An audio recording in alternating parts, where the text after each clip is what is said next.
दोस्तों एक बार फिर से स्वागत है आपका अपने यूट्यूब चैनल में। जैसा कि हमारी नो नोट करेक्ट इनकरेक्ट वाली सीरीज चल रही थी, उसका हमारा चौथा लेक्चर आज यहाँ पर लेकर के आपको आए हैं। आज की इस लेक्चर में माइक्रो प्रोसेसर से रिलेटेड क्वेश्चन यहाँ पर नो नोट करेक्ट इनकरेक्ट वाले हैं, तो सभी क्वेश्चनों को लास्ट तक लगाइएगा जिससे कि आपका नॉलेज लेवल बढ़े और आपको आने वाले एग्जाम में एक क्वेश्चन का सेटअप पता पड़ जाए कि क्वेश्चन कैसे सेट हो रहे हैं। क्योंकि 7-8 सितंबर को जो है मैक्सिमम क्वेश्चन नो नोट वाले देखने के लिए मिले थे, उसी को बेस मानते हुए तो आपके आने वाले एग्जाम को टारगेट करते हुए ये सीरीज चल रही है। तो चलिए यहाँ पर स्टार्ट करते हैं। पहला क्वेश्चन बहुत ही ज़्यादा मोस्ट इंपोर्टेंट क्वेश्चन है, सभी के सभी प्रीवियस ईयर्स में आए हुए हैं। तो यहाँ पर देख सकते हैं पहला क्वेश्चन आपसे पूछा गया है, कंसीडर द फॉलोइंग स्टेटमेंट। आपको ये कुछ स्टेटमेंट दिए गए हैं। अब ये किससे रिलेटेड है? Arithmetical logical unit, arithmetical logical unit से रिलेटेड है। पहला स्टेटमेंट है arithmetical logical unit perform arithmetic operation, arithmetic operation perform करता है। दूसरा है परफॉर्म कंपैरिजन ऑपरेशन, क्या ये कंपैरिजन ऑपरेशन परफॉर्म करता है। और तीसरा ऑप्शन है हमारा communicate with input output devices. और चौथा ऑप्शन है keeps watch on the system. तो आप जानते होंगे। अब आगे पढ़ लेते हैं which of these statement are correct. यहाँ पर ये करेक्ट वाले जो स्टेटमेंट हो गए उन्हीं के बारे में ये जानकारी पूछ रहा है। तो दोस्तों यहाँ पर आप देख सकते हैं अरिथमेटिकल लॉजिकल यूनिट क्या क्या काम करता है। अरिथमेटिकल जैसे इसका नाम है, एक अरिथमेटिकल जितने चाहे सब्सट्रैक्शन हो, एडिजन हो और डिवाइडेजन हो, ये सभी परफॉर्म करता है। तो पहला ऑप्शन आपका सही, पहला स्टेटमेंट सही है। दूसरा स्टेटमेंट है कंपैरिजन भी करता है, दूसरा स्टेटमेंट भी सही है। तो पहला स्टेटमेंट सही, दूसरा स्टेटमेंट ठीक है। तीसरा स्टेटमेंट पूछ रहा है ये कम्युनिकेट करता है, ये कम्युनिकेट नहीं करता है। चौथा ऑप्शन भी गलत, चौथा स्टेटमेंट भी गलत है। तो आपके 1 और 2 स्टेटमेंट करेक्ट है। अब देख सकते हैं ये किस ऑप्शन में है, वही हमारा सही होगा। क्यों क्यों क्या पूछ रहा है? ये करेक्ट वाला पूछ रहा है। तो हमें सी ऑप्शन में हमें देखने के लिए मिल रहा होगा 1 और 2 हमारे राइट आंसर हो जाएंगे। 2013 में आया हुआ क्वेश्चन है। वैसे तो ये रेगुलर तरीके से आते रहते हैं, लेकिन मैं ज़्यादा ना लिख करके थोड़ा सा ही लिखता हूँ, 1 या 2 सन लिखता हूँ, ठीक है। तो यहाँ देख सकते हैं ऑप्शन सी राइट आंसर है दोस्तों। एक्सप्लेनेशन इसकी दे रखी है, अरिथमेटिकल लॉजिकल यूनिट यानी कि ALU perform arithmetical operation of addition and subtraction and logical operation जैसे एंड और एक्सोर और कॉम्प्लीमेंट एंड कंपैरिजन। तो इतने वर्क यहाँ पर ALU आपको करता है। तो इस प्रत्येक क्वेश्चन के नीचे उसकी एक्सप्लेनेशन दी गई है, जो कि एग्जाम ओरिएंटेड क्वेश्चन है उसमें छुपे हुए हैं। तो आप उसकी एक्सप्लेनेशन को जरूर रीड करिएगा। और इस वीडियो की PDF आपको टेलीग्राम ग्रुप में मिल जाएगी, तो वहाँ पर जा करके आप उसको डाउनलोड कर लें। टेलीग्राम ग्रुप की लिंक जो है आपको डिस्क्रिप्शन में दे रखी है, आप वहाँ पर जा करके ऐड हो जाइए। चलिए दोस्तों हम चलते हैं अपने सेकंड क्वेश्चन की तरफ। सेकंड क्वेश्चन हमारा क्या कह रहा है, इसमें कहा गया है दोस्तों consider the following statement regarding register and latches. जो हमारा रजिस्टर होते हैं और लैचेस होते हैं उनके बारे में यहाँ पर कहा गया है। अब पहला स्टेटमेंट हम यहाँ पर पढ़ते हैं, क्या कहा गया है। Register are made of edge triggered flip flop whereas latches are made from level triggered flip flop. ध्यान रखना रजिस्टर्ड किससे बने हुए होते हैं। पहला क्वेश्चन डायरेक्टली आपको एग्जाम में पूछा जाता है, रजिस्टर्ड मेड बाई किससे बने होते हैं, फ्लिप फ्लॉप से। लैचेस और रजिस्टर्ड दोनों ही फ्लिप फ्लॉप से बने होते हैं। अब किस किस कौन कौन सी फ्लिप फ्लॉप से बने होते हैं, ये होती है registered as triggered flip flops और latches level triggered flip flops. तो ये पूछा गया, क्या ये सही है उसको हम देखते हैं बाद में, ठीक है। तो पहला स्टेटमेंट चारों पढ़ लेते हैं। पहला हमने रीड कर लिया। दूसरा स्टेटमेंट है register are temporary storage devices whereas latches are not. पूछ रहा है जो रजिस्टर है वो क्या टेम्परेरी डेटा को स्टोर करते हैं और लैचेस नहीं करते। तीसरा स्टेटमेंट है latches employ cross coupled feedback connection. और चौथा स्टेटमेंट है register stores a binary word whereas latches does not. तो इसमें पूछ रहा है which of the statement given above are correct. ऊपर जो 4 स्टेटमेंट दिए गए हैं इनमें कौन से स्टेटमेंट करेक्ट है। तो देखो दोस्तों, यहाँ से इस प्रकार के क्वेश्चन लगाने से आपको 2 फायदा होता है। एक तो स्ट्रेट फॉरवर्ड जो सवाल पूछे जाते हैं हमारे कि लैचेस क्या है और रजिस्टर क्या है, वो यहाँ पर कंप्लीट आपके हो जाते हैं और आपको एक्स्ट्रा नॉलेज भी यहाँ पर मिलती है, क्योंकि यूपीपीसीएल अब हर बार ये इसी प्रकार के क्वेश्चन पूछ रहा है। 2 साल से लगातार नॉट, नो और करेक्ट इनकरेक्ट वाले क्वेश्चन पूछता है, तो आपको यहाँ पर इनको तैयार करना है। तो देखो यहाँ पर मैं बता देता हूँ, जो रजिस्टर होते हैं वो एज ट्रिगर्ड फ्लिप फ्लॉप से बने होते हैं, latches level triggered flip flops. अब आपको याद कैसे रखना है, जैसे L4 क्या है, लैचेस, तो लैचेस किससे बनी हुई, जो उसका उसका पहला वर्ड शुरू हुआ latches L4, latches L4 level triggered, ठीक है। तो इस प्रकार आपको ध्यान में रखना होगा। तो पहला स्टेटमेंट आपका करेक्ट है दोस्तों, कि जो रजिस्टर्ड होते हैं वो एच ट्रिगर्ड फ्लिप फ्लॉप से बने होते हैं और लैचेस जो होती हैं लेवल ट्रिगर्ड फ्लिप फ्लॉप से बने होते हैं। अब इसने कहा है registered are temporary store device whereas latches does not, तो गलत है ये ऑप्शन स्टेटमेंट। लैचेस और जो रजिस्टर्ड होते हैं दोनों की दोनों परमानेंटली क्या करते हैं, डेटा को स्टोर करते हैं। अब इसमें तीसरा स्टेटमेंट जब दूसरा गलत हो गया, तो देखो हम ऑप्शन देख लेते हैं, ये तो गलत हो जाएगा क्योंकि इसमें करेक्ट वाला पूछा है, पहला ऑप्शन हमारा गलत और यहाँ पर सी ऑप्शन भी हमारा गलत हो जाएगा दोस्तों, ठीक है। तो हमें 1 करेक्ट मिला है अपना। अब देख लेते हैं हम तीसरा statement, A latches employ cross coupled feedback connection, तो ये स्टेटमेंट आपका करेक्ट है दोस्तों, ठीक है। तो 1 और 2 का कॉम्बिनेशन, 1 और 3 का कॉम्बिनेशन किस में मिल रहा है हमें, स्टेटमेंट ऑप्शन नंबर बी में मिल रहा है, तो बी आंसर हो जाएगा दोस्तों, क्योंकि यहाँ पर चौथे 3 का कॉम्बिनेशन नहीं बनाया है उसने, 2 का ही कॉम्बिनेशन बनाया 1 और 3, तो हमारा चौथा स्टेटमेंट भी गलत यहाँ पर हो जाएगा। Register are store binary word whereas latches does not, तो ये भी गलत है। तो यहाँ पर 2 और 4 गलत है और 1 और 3 यहाँ पर सही है स्टेटमेंट। तो चलिए दोस्तों इसकी इस एक्सप्लेनेशन यहाँ पर पढ़ लेते हैं। बी ऑप्शन राइट आंसर है दोस्तों। आई होप यहाँ पर आपको क्वेश्चन समझ में आया होगा। देखो इसका एक्सप्लेनेशन बहुत ही इंपॉर्टेंट है, 2004 और 9 में आया हुआ क्वेश्चन है। Register are made of edge triggered flip flops whereas latches are made from level triggered flip flop. जैसे कि मैंने आपको बताया था L4 लैचेस, तो लैचेस किससे बनी हुई होगी, लेवल ट्रिगर्ड फ्लिप फ्लॉप से। अगला है latches employ cross coupled feedback connection, तो आपको डायरेक्टली एक क्वेश्चन मिलेगा, पूछेगा लैचेस एम्प्लॉय, उसमें 4 ऑप्शन दे रखे होंगे, तो आपका क्रॉस कपल्ड फीडबैक कनेक्शन, ठीक है। Registered is a group of flip flop, किससे बना होता है, जो रजिस्टर्ड होते हैं वो फ्लिप फ्लॉप के ग्रुप होते हैं। Is to stored more than 1 bit, ध्यान रखना 0 या 1 इनको हम बोलते हैं बिट, क्या करेगा 0 और 1 को हम बोलते हैं बिट। तो ये जो रजिस्टर होगा एक से अधिक बिट को स्टोर करता है, ध्यान रखेंगे ये वाला पॉइंट बहुत अच्छा है। रजिस्टर क्या होता है, फ्लिप फ्लॉप का ग्रुप होता है और जो स्टोर करता है मोर देन 1 बिट और बाइनरी वर्ड, ठीक है।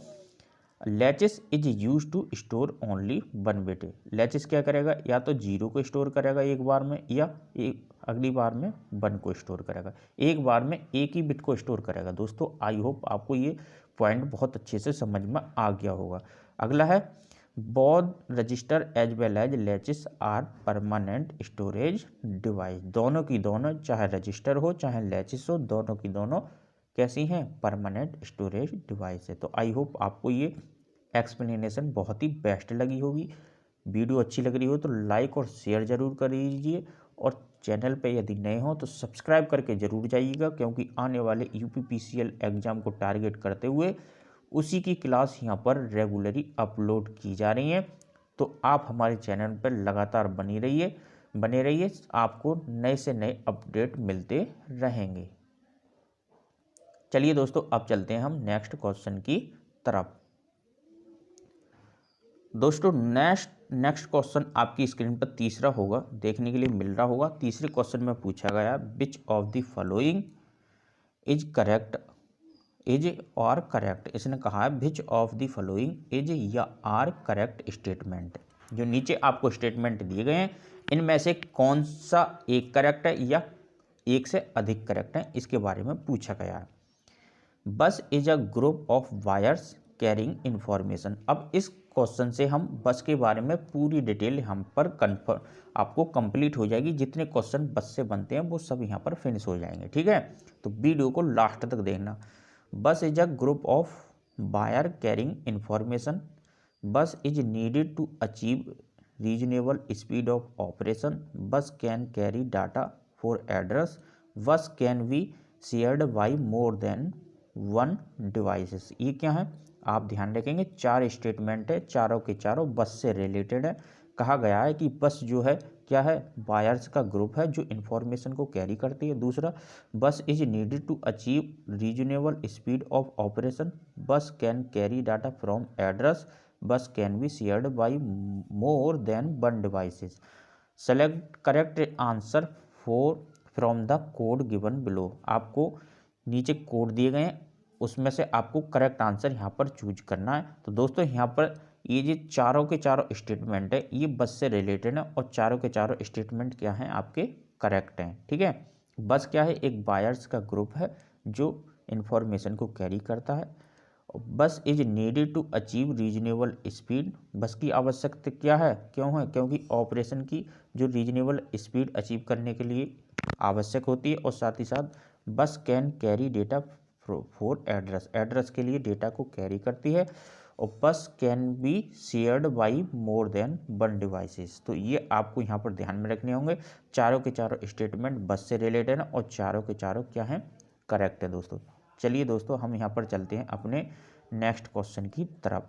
ऑल स्टेटमेंट आर करेक्ट है। यदि आप इलेक्ट्रिकल परीक्षा यूट्यूब चैनल पर नए हो तो चैनल को सब्सक्राइब करके जरूर जाइएगा, जिससे कि आपको सभी प्रकार की कंटेंट यहाँ पर मिल सके। तो चलिए दोस्तों यहाँ पर चौथा क्वेश्चन है, which one of the following statement about RAM is not correct. इन्होंने ये कहा है नॉट करेक्ट वाला पूछ रहा है, यानी कि गलत स्टेटमेंट लिखा हुआ है रैम के बारे में, वो स्टेटमेंट आपको बताना है। ठीक है, तो पहला स्टेटमेंट है RAM stand for random access memory. जो रैम की फुल फॉर्म होती है वो रैंडम एक्सेस मेमोरी होती है, बिल्कुल सही कहा है इन्होंने। ठीक है, तो पहला स्टेटमेंट राइट है। दूसरा, it is also called read और राइट मेमोरी, इसको हम रैम को रीड राइट मेमोरी कहते हैं, ये भी हमारा सही है दोस्तों। सी स्टेटमेंट इसमें कहा गया है, सी ऑप्शन है यहाँ पर, when power supply is switched off the information in RAM is lost. इन्होंने ये कहा जैसे ही आप पावर लॉस कर देंगे, पावर ऑफ कर देंगे, तो आपकी जो इंफॉर्मेशन है वो क्या हो जाएगी, फिनिश हो जाएगी, लॉस्ट हो जाएगी। तो हमारा तीसरा ऑप्शन भी सही है। तो चौथा ऑप्शन क्या है, the binary content are entered और store in RAM chip during manufacturing. ये गलत स्टेटमेंट है, चौथा हमारा ऑप्शन गलत है। रैम में हम मैन्युफैक्चरिंग के दौरान कोई भी इंफॉर्मेशन इंटर और स्टोर नहीं कर सकते हैं, रोम में ये वर्क रोम में किया जाता है। तो ये आपका ये यहाँ पर पहला ऑप्शन सही है, दूसरा सही है, तीसरा सही है, चौथा हमारा गलत है।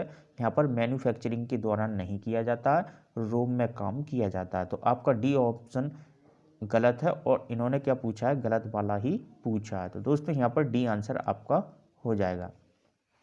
एक्सप्लेनेशन आपको यहाँ पर दे रखी है, बहुत ही अच्छी एक्सप्लेनेशन है, आप इसको रीड जरूर करिएगा। इसमें कहा गया binary content are neither entered nor stored in RAM chip during manufacturing. Manufacturing के दौरान आप ना ही तो उसमें एंटर कर सकते हैं और ना ही आप उसमें स्टोर कर सकते हैं रैम में। It usually done in case of ROM, जबकि रोम के केस में ये सभी क्या वर्क किए जाते हैं, मैन्युफैक्चरिंग के दौरान रोम में स्टोर किए जाते हैं और इंटर भी किया जाता है। तो आई होप आपको चौथा क्वेश्चन भी समझ में आ गया होगा।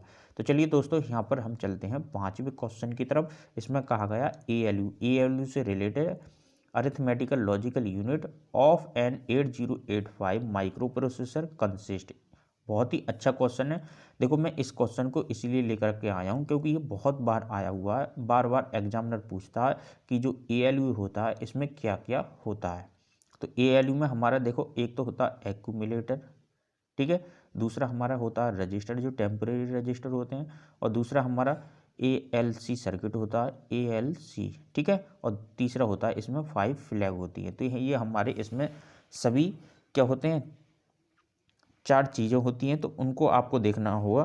पहले ऑप्शन में accumulator, temporary register, arithmetical and logical circuit, यहाँ पर सर्किट दे रखा है, ठीक है, लेकिन यहाँ पर क्या नहीं है, यहाँ पर 5 फ्लैग नहीं है, तो फ्लैग जरूर होनी चाहिए। तो यहाँ पर देख सकते हैं ALU, accumulator, arithmetical logic circuit, 5 flag, यहाँ पर रजिस्टर छोड़ दिया है बी ऑप्शन में, तो ए गलत है हमारा, बी गलत है, और सी ऑप्शन में ए एक्यूमुलेटर अरिथमेटिकल लॉजिकल सर्किट, यहाँ पर 5 फ्लैग और रजिस्टर छोड़ दिया इसीलिए गलत है। तो D option accumulator temporary register arithmetical logic circuit और 5 फ्लैग, तो हमारा डी आंसर हो जाएगा दोस्तों। बहुत ही अच्छा क्वेश्चन है, तो इसको आप जो है रीड करके जरूर जाइएगा। चलिए चलते हैं इसके एक्सप्लेनेशन की तरफ, क्या इसमें कहा गया है। तो डी आंसर है। एक्सप्लेनेशन क्या है, ALU of an 8085 is area of microprocessor where various computing functions are perform on data. जैसे कि हम पहले क्वेश्चन में पढ़ चुके थे, क्या कर रहा था ये, अरिथमेटिकल ऑपरेशन कर रहा था, साथ ही साथ कंपैरिजन और एंड और एक्सओर फंक्शन भी करता है। तो यहाँ पर देख सकते हैं वही लिखा हुआ है, it consist of accumulator temporary register arithmetical logic circuit and 5 flags. तो आई होप आपको इसकी एक्सप्लेनेशन समझ में आई होगी। तो चलिए दोस्तों हम चलते हैं क्वेश्चन नंबर 6 की तरफ। बहुत ही अच्छा क्वेश्चन है। इसमें कहा गया है, which one of the following is not associated with logic analyser. Logic analyser के साथ में कौन नहीं होता, इसके बारे में पूछा गया है। तो लॉजिक एनालाइजर के साथ में डिलेड स्टेट होती है, असेंबलर भी होता है, प्री ट्रिगरिंग भी होती है, लेकिन हमें डिलेड स्वीप नहीं होता। डिलेड स्टेट तो होती है दोस्तों, लेकिन डिलेड स्वीप नहीं होता मेरे मित्रों चलो हम चलते हैं इसके आंसर की तरफ। तो आपका बी आंसर हो जाएगा दोस्तों। यहाँ पर बी आंसर करेक्ट है। बी आंसर 2005 में आया हुआ क्वेश्चन है, बहुत ही बेस्ट है आपको, ठीक है। तो इसमें डिलेड स्वीप यहाँ पर नहीं होती है। तो चलिए दोस्तों यहाँ पर चलते हैं हम अपने क्वेश्चन नंबर 7 की तरफ। इसमें क्या कहा गया है, इसमें कहा गया है कि आपका personal computer cannot be use for which of one of the following. इसमें ये कहा गया है पीसी से जो पर्सनल कंप्यूटर होता है उसको हम कहाँ पर यूज नहीं करते हैं। पहला ऑप्शन है गेमिंग में हम यूज करते हैं, गेम खेलते हैं।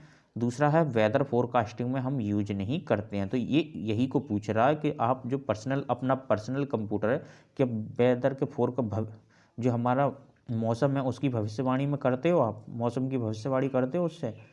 वो तो एक ऐप के द्वारा आपको प्रोवाइड की जाती है इन्फॉर्मेशन, ना कि आप करते हो, ठीक है। तो यहाँ पर गेम खेलने में यूज करते हैं, ऑफिस ऑटोमेशन में भी करते हैं, होम कंप्यूटिंग में भी करते हैं, लेकिन वेदर फोरकास्टिंग में हम पर्सनल कंप्यूटर का यूज नहीं करते हैं। तो यहाँ पर आपका आंसर बी हो जाएगा दोस्तों। 2009 में आया हुआ क्वेश्चन है, बहुत ही इंपॉर्टेंट है। एक्सप्लेनेशन इसकी पढ़ सकते हैं। Personal computer cannot be use for weather forecasting because very huge calculation and storage of huge amount of data are involve in it. PC also need a high speed processor with maximum resources. तो I hope आपको यहाँ पर सब कुछ समझ में आ गया होगा। तो चलिए हम चलते हैं क्वेश्चन नंबर 8 की तरफ बिना देरी किए हुए। क्वेश्चन नंबर 8 आपकी स्क्रीन पे, इसमें कहा गया है, यहाँ पर देख सकते हैं पैरेलल कंप्यूटर। तो यहाँ पर कहा गया है parallel computer are divided into which of following architecture configuration. इसने ये कहा है पैरेलल कंप्यूटर है उसको हम कितने भागों में डिवाइड करते हैं, आर्किटेक्चर कॉन्फ़िगरेशन निम्नलिखित। तो यहाँ पर देख सकते हैं पहला स्टेटमेंट है हमारा array processor, data processor, multi processor system और पाइपलाइन कंप्यूटर्स। ये हमारा parallel computers are divided into, इन भागों में डिवाइडेड किया जाता है। Select correct answer using the code given below. तो आपको करेक्ट आंसर यहाँ पर चूज करना है दोस्तों। तो चलिए यहाँ पर देखते हैं, इसके एक्सप्लेनेशन देख लेते हैं। ऑप्शन सी हमारा यहाँ पर 1, 3, 4 करेक्ट आंसर हो जाएगा दोस्तों। कि जो पैरेलल कंप्यूटर होता है उसको हम array processor, multi processor system और पाइपलाइन कंप्यूटर में हम डिवाइड करते हैं, डेटा प्रोसेसर में इसको नहीं करते हैं। तो ये ऑप्शन सी हमारा आंसर हो जाएगा। 1, 3, 4 में पैरेलल कंप्यूटर को हम डिवाइडेड करते हैं। तो यहाँ पर इसकी एक्सप्लेनेशन पढ़ लेते हैं। Parallel computers are divided into array processor, multi processor system and pipeline computer. तो ये इसकी पैरेलल कंप्यूटर की एक्सप्लेनेशन है, बहुत ही इंपॉर्टेंट है आने वाले सभी एग्जाम के लिए। तो चलिए दोस्तों हम यहाँ पर चलते हैं 9 नंबर क्वेश्चन की तरफ। यदि चैनल पर नए हो तो चैनल को सब्सक्राइब करके जरूर जाइएगा और वीडियो को लाइक और शेयर जरूर कर दीजिए दोस्तों, जिससे कि हमारे जो सभी दोस्तों के पास में इस टॉपिक से रिलेटेड कंटेंट पहुंच सके। तो चलिए दोस्तों 9 क्वेश्चन हम पढ़ लेते हैं। इसमें कहा गया है consider the following statement, the output unit of computer communicate the response of computer to the user. इन्होंने कहा है निम्नलिखित स्टेटमेंट पर आपको विचार करना है। कंप्यूटर का जो आउटपुट यूनिट है वो कम्युनिकेट करता है कंप्यूटर एंड यूजर के साथ में। दूसरा statement read write memory is volatile, जो आपकी रीड राइट मेमोरी होती है वो अस्थायी होती है या वॉलेटाइल होती है। और रीड राइट मेमोरी को हम जानते हैं क्या बोलते हैं, रैम बोलते हैं। अब जानते हो आप रैम क्या होती है, हमारी वॉलेटाइल होती है। तो इसका मतलब बी, दूसरा स्टेटमेंट हमारा क्या है, सही है। पहला स्टेटमेंट भी सही है क्योंकि कंप्यूटर की जो आउटपुट यूनिट होती हैं वो यूजर और कंप्यूटर के साथ के रेस्पॉन्स में क्या करती हैं, कम्युनिकेट करती हैं। तीसरा स्टेटमेंट है flip flops in a register are connected in parallel. तो इसका आंसर दोस्तों पहला हमारा क्या हो जाएगा, ये ऑप्शन हमारा गलत हो जाएगा। जो flip flops in a register are connected in parallel, ये स्टेटमेंट गलत है और 1 और 2 ठीक है। तो 1 और 2 का कॉम्बिनेशन किस में मिल रहा है हमको, बी ऑप्शन में मिल रहा है। तो बी आंसर दोस्तों आपका हो जाएगा, बी आंसर हो जाएगा दोस्तों। अब पढ़ लेते हैं इसकी एक्सप्लेनेशन क्या क्या यहाँ पर दे रखी है। The output unit of computer communicates the response of computer to user, read write memory is volatile memory, data it is lost when is power off. मैंने आपको बताया था क्या है, ये रैम है और रैम की प्रॉपर्टी क्या होती है, इसको हम रीड राइट मेमोरी कहते हैं। पहले भी क्वेश्चन में हम पढ़ चुके हैं। और इसमें डेटा क्या हो जाता है, लॉस्ट होता है जब पावर ऑफ होती है। तो चलिए दोस्तों हम चलते हैं आज के सेशन के लास्ट क्वेश्चन की तरफ। बहुत ही अच्छा क्वेश्चन है। इस क्वेश्चन से आपको पूरा का पूरा यहाँ पर जितने भी डेटा के बारे में, डेटा बस के बारे में सभी यहाँ पर पूरा का पूरा फैक्ट क्लियर हो जाएंगे। तो चलिए दोस्तों यहाँ पर पढ़ते हैं। Consider the following statement in 8085 micro processor data bus and address bus are multiplex in order to. इन्होंने ये कहा है कि देखो जो हम क्या कर रहे हैं, जो हमारी डेटा बस होती हैं ठीक है, और जो हमारी एड्रेस बस होती हैं, इनको हम क्या करते हैं, मल्टीप्लेक्सिंग किसके लिए करते हैं। पहला क्वेश्चन तो ये आता है। दूसरा क्वेश्चन आता है कि डी मल्टीप्लेक्सिंग किसके लिए करते हैं। तो ये दोनों ही क्वेश्चन इस टॉपिक से क्लियर हो जाएंगे। तो यहाँ पर पूछ रहा है data bus and address bus multiplexed in order to किस लिए करते हैं।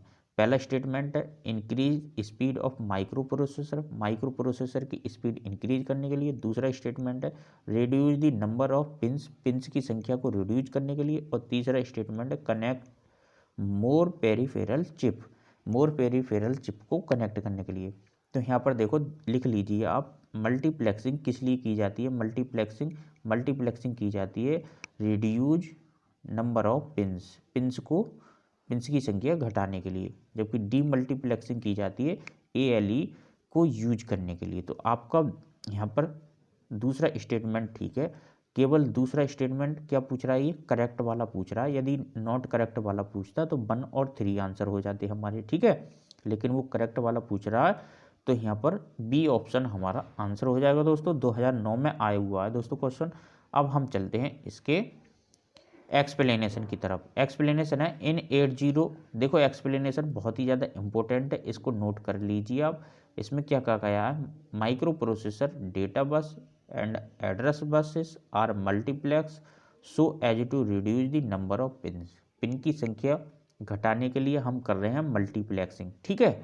और जबकि डी मल्टीप्लेक्सिंग किसके लिए करते हैं, यूजिंग ALE पिन को यूज करने के लिए हम करते हैं डी मल्टीप्लेक्सिंग। और मल्टीप्लेक्सिंग किसके लिए करते हैं, पिनों की संख्या को घटाने के लिए। देखो पॉइंट बहुत ही इंपॉर्टेंट है, बार बार मैं इसीलिए बोल रहा हूँ क्योंकि ये एग्जाम में डायरेक्टली पूछ लेता है। डी मल्टीप्लेक्सिंग किसके लिए, ALE पिन को यूज करने के लिए, जबकि मल्टीप्लेक्सिंग किसके लिए, पिनों की संख्या को घटाने के लिए। तो आई होप आपका आज का जो सेशन है आपको बहुत ही अच्छा लगा हुआ। 10 क्वेश्चन में से आपने 8 क्वेश्चन से ज़्यादा के जवाब दिए होंगे। जितने भी आपके करेक्ट आंसर गए हैं वो आप कमेंट में कमेंट करके बताइएगा। और आगे भी माइक्रो प्रोसेसर के टॉपिक्स की नोट, नो, इनकरेक्ट, करेक्ट वाले क्वेश्चन में आपको लेकर के आऊँगा। प्रत्येक टॉपिक के जो है प्रत्येक टॉपिक के आपको टॉपिक रिलेटेड क्वेश्चन में कवर कराने वाला हूँ, नॉट, नो, करेक्ट, इनकरेक्ट वाले। तो यदि चैनल पर नए हो तो चैनल को सब्सक्राइब जरूर करें और वीडियो को ज़्यादा से ज़्यादा लाइक और शेयर करें, जिससे कि ये इन्फॉर्मेशन सभी के पास पहुँचे, सभी के पास ये कंटेंट पहुँचे। चलिए मिलते हैं अपनी नेक्स्ट वीडियो में, तब तक के लिए जय हिंद, नमस्कार, आपका दिन शुभ हो। Thank you for watching this video.